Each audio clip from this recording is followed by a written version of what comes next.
ಬರ್ರಿ ಸರ್ ಒಳಗಡೆ ಹೋಗ್ರಿ. ಬರ್ರಿ ಸರ್.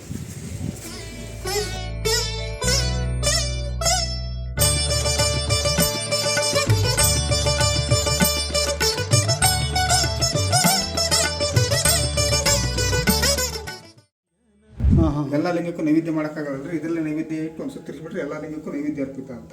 ಇನ್ನು ಈ ಥರದ ಎರಡು ಕಾಲ ಚೇಂಜ್ ಮಾಡಿದ್ದಾರೆ, ಆ ಕಡೆ ಒಂದು ಈ ಕಡೆ ಒಂದು. ಒಂದು ತೈತ್ರ ಈಗ, ಒಂದು ದ್ವಾಪಾರ ಈಗ, ಒಂದು ಕಲಿಯುಗ. ಕಲಿಯುಗ ಅಂದ್ರೆ ಅಂತ್ಯಕಾಲ ಅಂತ, ಅಂತ್ಯಕಾಲ ಅಂತ ಹೇಳ್ತಾರೆ. ಸತ್ಯಯುಗ ಯಾವ್ದ್ರಿ? ಸತ್ಯ, ತ್ರೇತ, ದ್ವಾಪರ, ಕಲಿಯುಗ. ಯಾವ್ದ್ರಿ ಸತ್ಯಯುಗ? ಯಾವ್ದ್ರಾಗ ತ್ರೈತ್ರಾಯುಗ. ತ್ರೇತಾಯುಗ. ಅಲ್ಲ ಹೇಳ್ತಾರೆ, ಅದು ಯಾವ್ದಂತ ನಾನು ನಿಖರ ಗೊತ್ತಿಲ್ಲ. ಒಂದು ಪೂರ್ವಿಕರು ಹೇಳೋದು ತ್ರೈತ್ರಾಯುಗ, ದ್ವಾಪಾರ ಯುಗ, ಕಲಿಯುಗ. ತ್ರೇತಾಯುಗ, ಇದು ದ್ವಾಪರ ಯುಗ. ಕಲಿಯುಗದ ಅಂತ ಹೇಳ್ತಾರೆ. ಯಾವ್ದು ಕಲಿಯುಗ ರೀ? ಆಮೇಲೆ ಇದು ನೋಡಿ ಸರಿ, 5 ಜನ ಈ ಕಡೆ ಪಂಚಪಾಂಡವರು ಅಂತ ಹೇಳ್ತಾರೆ. ಪಂಚಪಾಂಡವರು ಕೆತ್ತನೆ ಮಾಡಿದ್ದಾರೆ. 5 ಜನ ಪಾಂಡವರು, ಕಾಡಲ್ಲೆಲ್ಲ ಪ್ರಾಣಿಗಳು. ಆಮೇಲೆ ಇಲ್ಲೇ ಒಂದು ಆಂಜನೇಯ ಸ್ವಾಮಿ ರೀ, ಅಲ್ಲಿ ಬಾವಿ ಇತ್ತು ಸರ್. ಇಲ್ಲಿ ಪೂಜೆ ಮಾಡಿದಿರ್ಬೋದು ಬಾವಿ. ಇಲ್ಲೊಂದು ಆಂಜನೇಯ ಸ್ವಾಮಿ. ಇನ್ನೊಂದು ರೌಂಡ್ ಹೋಗಿಲ್ಲ ಸರ್.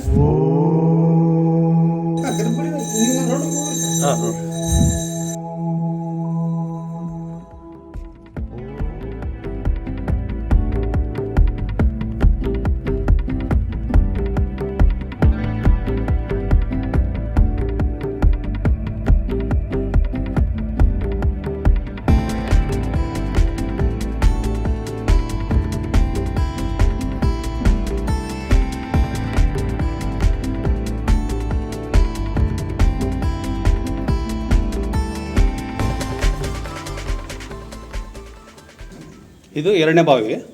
ಹಾಂ.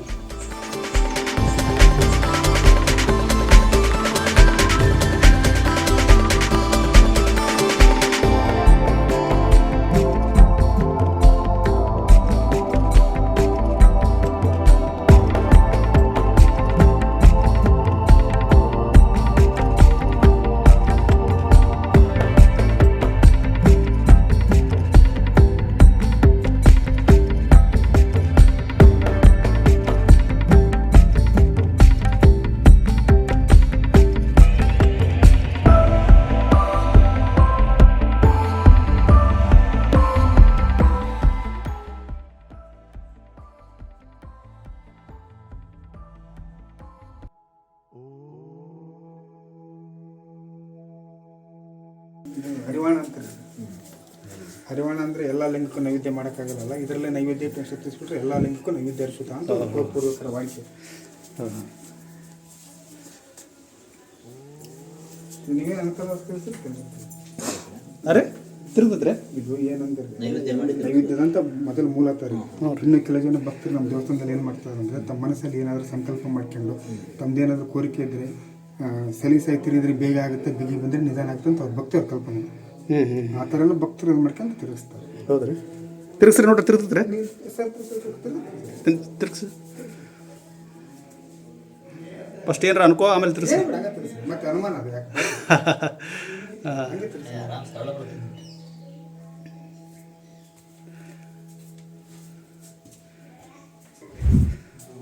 ಮತ್ತೆ ತಿರುಗಿಸ.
ಐತ್ರಿ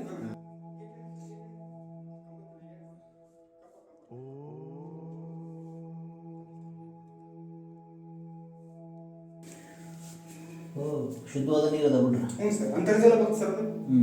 ಬಾವಿ 20 ಫೀಟ್ ಡೀಪ್ ಇದೆ ಸರ್ ಟಾಪ್ ಟು ಬಾಟಮ್. ಅವ ತಳ ಕಾಣತ್ ಸರ್, ತಳದಲ್ಲಿ ಮೈಸ್ ಕಾಣ್ತದೆ. ಹೌದು. ಇವತ್ತಿಗೂ ಶುದ್ಧವಾದ ನೀರಿದೆ.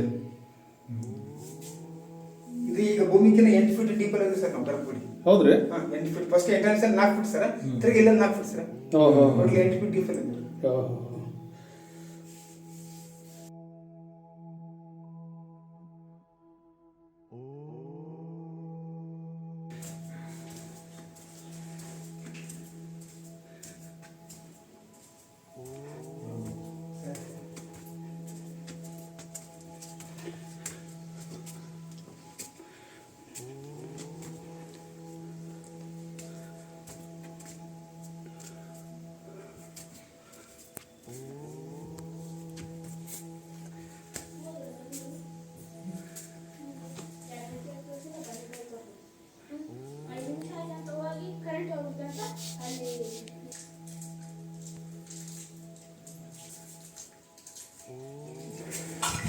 ಇಲ್ಲಿ ಏನಂದ್ರಲ್ಲ ಇವು ಮುಸ್ಲಿಂ ಥರ ಇವು ಅದಾವಲ್ಲ, ನಮ್ಮದು ಮುಸ್ಲಿಂ ಆಳ್ಕೆ ಇದ್ದಲ್ಲಿ ಹ್ಞೂ ಇದ್ರ ಮೇಲೆ ಅವರು ಪ್ರತಿಷ್ಠಾಪನೆ ದಾಳಿ ಮಾಡಬಾರ್ದಂತ.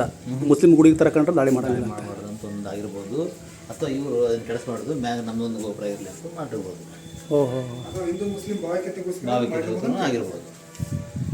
ರೂಢಿ ಮೇಲೆ ಇದು ಮಾಡಬಾರ್ದು, ಇದ್ರ ಮೇಲೆ ಒಂದು ಭಾವಿಕೆ ಇರ್ಬೋದು. ನೋಡಿ ಸರ್, ಗೋಪುರ ಫಸ್ಟ್ ಫ್ರಂಟು ಬ್ಯಾಕ್ ಎರಡು ಹಿಂದೂ ಆಕಾರ ಮಿಡ್ಲಲ್ಲಿ ಇರೋ ತರಗಟ ಆಗಬೇಕು ಸರ್. ಹಾಂ, ಈ ಮಿಡ್ಲಲ್ಲಿ ಏನಿದೆ ಸರ್ ಗೋಪುರ, ಅದನ್ನ ತರಗಟ ಇಟ್ಬೇಕು. ಹೌದೌದು.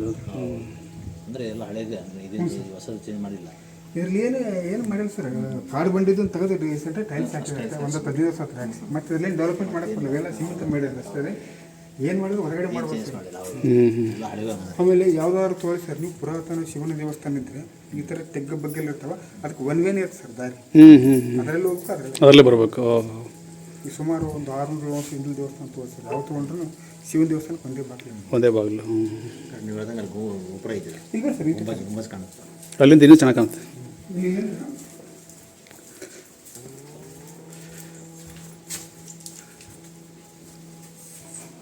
ಅಲ್ಲಿ ಕಾಣ್ತು ನೋಡಿ ನೀಟಾಗಿ. ಇದು ಮಸೀದಿ ಮೇಲೆ ಇರುತ್ತಲ್ಲ ಆ ಥರ ಆ ಡಿಸೈನ್ ಐತೆ. ಗುಂಬಸ್ ಥರ ಇದೆ.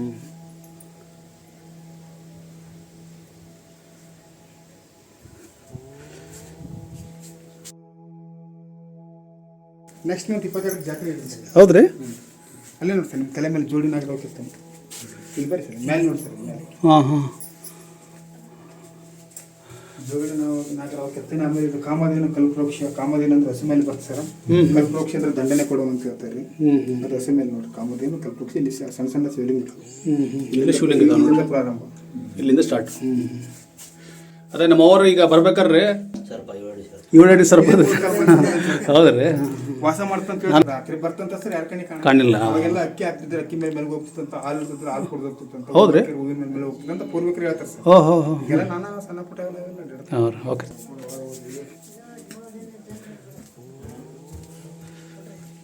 ಹಾಂ ತಡಿ, ಅಜ್ಜಿ ಕೊಡ್ಬೇಕಲ್ಲ ಇನ್ನೂ ದುಡ್ಡು. ಎಲ್ಲರೂ ಕೂಡು ಅಂತ ಇಲ್ಲಿ ಅಜ್ಜಿ ಅಲ್ಲಿ ಮತ್ತೆ ಕೇಳ್ತಾರೆ, ಅಲ್ಲಿ ಕೂಡಿ ಅಲ್ಲಿ ಕೂಡು ಕೊಡ್ತೀವಿ ಬಾ. 500 ಅಂತೀನಿ, ಯಾರು ಅಂತೀವಿ ನಾವು? ನಾವು 500 ಅಂತೀವಿ. ಏನಂಗೆ ನಿನ್ನ ಹೆಸರೇನ? ನನ್ನ ಹೆಸರು ಚೆನ್ನಮ್ಮ. ಚೆನ್ನಮ್ಮ ನೋಡಿ, ಇಲ್ಲೇ ಕಿತ್ತೂರು ಚೆನ್ನಮ್ಮ ಇದ್ರಿ. ಮುಂಚೆ ತಾನೆ ಅಲ್ಲೇ ಐತೆ ಆಲ್ರೆಡಿ, ನೀವೆಲ್ಲ ಅಷ್ಟು ಅಬ್ಸರ್ವ್ ಮಾಡಿ. ಒಳಗಡೆ ಐತ್ರಿ ಐತ್ರಿ ನೋಡಿ. ಇದು ಮೂಲೆಯಲ್ಲಿ ಒಂದು ಬಾವಿ ಇದೆ ಸರ್. ಬಾವಿಯಲ್ಲಿ 9 ಲಿಂಗಕ್ಕೂ ಗ್ರಹಗಳ ಆಕಾರ ಕೆತ್ತನೆ ಮಾಡಿದ್ದಾರೆ. ಹಾಂ ಹಾಂ ಹಾಂ. ಆದರೆ ಇದು ನವಗ್ರಹ ಪದ್ಧತಿ ಮುಂಚೆಂದಿನೂ ಐತಿ. ಅವಾಗಿಂದ ಅವಾಗಿಂದ ಐತಿ. 9 ಗ್ರಹಗಳನ್ನು ತೋರಿಸಿರಲ್ಲ ಸರ್. 9 ಗ್ರಹಗಳಿಗೆ ಮಖ ಕೆತ್ತನೆ ಮಾಡಿದ್ದಾರೆ ಸರ್. ಇವಾಗ ಈ ಥರ ವಿಜ್ಞಾನ ಮಾಡಿದ್ದಾರೆ. ಹೌದು.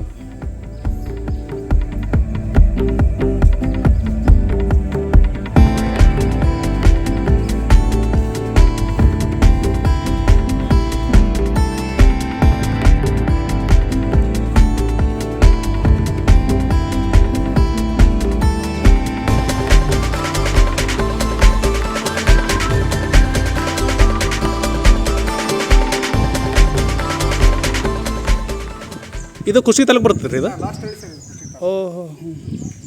3 ತಾಲೂಕು ಕೆಲಸ sir 2 kilometre Ummalatti Sindhur taluk sir. ಹಾಂ ರೀ. ಇದು 1.5 ಕಿಲೋಮೀಟ್ರ್ ಸರ್ ರೈತನೆಟ್ ಅಂತ ಗಂಗಾವತಿ ತಾಲೂಕು. ಗೊತ್ತಾಯ್ತು. ಓಹೋ ಅದು ಬರ್ತೈತೆ ರೀ. Thank you sir, thank you.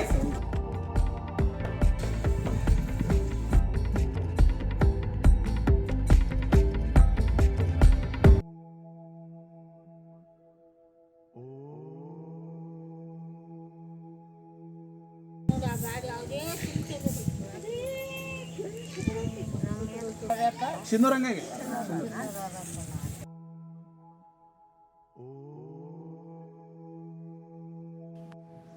ಸ್ನೇಹಿತರೆ, ದೇವಸ್ಥಾನದ ಹೊರಗಡೆಯಿಂದ ನೋಡಿ, ಹೊರಭಾಗದಿಂದ ಎಷ್ಟು ಸುಂದರವಾಗಿ ಕಾಣ್ತಾ ಇದೆ ಈ ದೇವಸ್ಥಾನ ಅಂತಂದರೆ, ಚಿಕ್ಕ ಚಿಕ್ಕ ಗೋಪುರಗಳು ನಮಗೆ ನೋಡ್ಲಿಕ್ಕೆ ಸಿಗ್ತವೆ. ಇಂಥ ಅದ್ಭುತವಾದ ದೃಶ್ಯ ಇಲ್ಲಿಂದ ಕಾಣ್ತಾ ಇದೆ ಅಂದರೆ ನೋಡಲಿಕ್ಕೆ ತುಂಬ ಆನಂದ ಆಗುತ್ತೆ.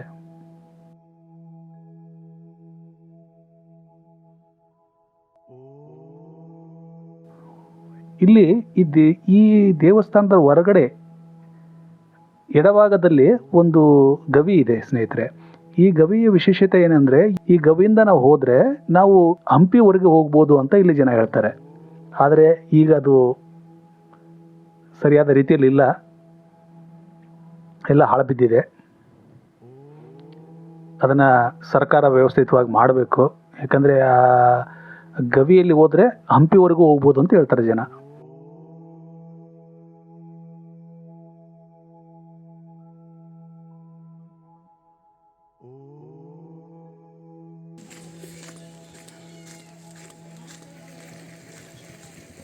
ಸ್ನೇಹಿತರೆ, ಇಲ್ಲೊಂದು ಈ ದೇವಸ್ಥಾನದ ವಿಶೇಷ ಒಂದಿದೆ. ಆ ವಿಶೇಷ ಏನಪ್ಪ ಅಂತಂದರೆ, ಇಲ್ಲೊಂದು ಈ ದೇವಸ್ಥಾನದ ಹೊರಗಡೆ ಒಂದು ಶಟಗೊಂಡಲಿಂಗ, ಮುನಿಸುಲಿಂಗ ಅಂತ ಒಂದಿದೆ. ಅದಕ್ಕೆ ಈ ಶಟಗೊಂಡಲಿಂಗ ಅಂತ ಹೆಸರು ಯಾಕೆ ಬಂತಂದರೆ, ಹಿಂದೆ ಭಕ್ತರೊಬ್ಬರು ಒಂದು ಚೀಲ ಅವರೆಕಾಳನ್ನು ತಂದು ಒಂದು ಶಿವಲಿಂಗಕ್ಕೆ ಒಂದರಂತೆ ಅವರೆಕಾಳನ್ನು ಇಟ್ಟು ನೈವೇದ್ಯ ಮಾಡುತ್ತಾ ಹೋದರಂತೆ. ಆ ಸಂದರ್ಭದಲ್ಲಿ ಕೊನೆ ಶಿವಲಿಂಗ ಏನಿತ್ತು, ಆ ಶಿವಲಿಂಗಿಗೆ ನೈವೇದ್ಯ ಮಾಡಲು ಕಾಳುಗಳೇ ಉಳಿಯಲಿಲ್ಲ. ಆಗ ಸಿಟ್ಟಿಗೆದ್ದ ಆ ಒಂದು ಶಿವಲಿಂಗ ದೇವಸ್ಥಾನದ ಹೊರಭಾಗದಲ್ಲಿ ಬಂದು ಕುಳಿತುಕೊಳ್ಳುತ್ತದೆ. ಆ ಕಾರಣದಿಂದ ಈ ಶಿವಲಿಂಗಕ್ಕೆ ಶಟಗೊಂಡ ಶಿವಲಿಂಗ, ಮುನಿಸು ಶಿವಲಿಂಗ ಅಂತ ಕರೀತಾರೆ. ಜನ ಭಕ್ತಿಯಿಂದ ಪೂಜೆ ಮಾಡ್ತಾರೆ.